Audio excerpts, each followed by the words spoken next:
شیر پھر جا کر اونچی جگہ پر بیٹھ گیا. لومڑی سے جتنا کھایا گیا اس نے کھایا اور وہ بھی واپس چلی گئی. اس وقت شیر آیا اور اس میں سے تھوڑا سا کھایا. میں دور بیٹھا اس نظارے کو دیکھ رہا تھا.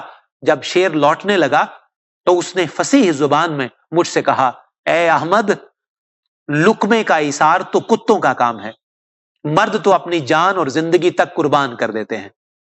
جب میں نے اس دلیل کو دیکھا تو میں نے ہر مشغولیت سے ہاتھ کھینچ لیا. یہ تھا ان کی توبہ کا ابتدائی واقعہ.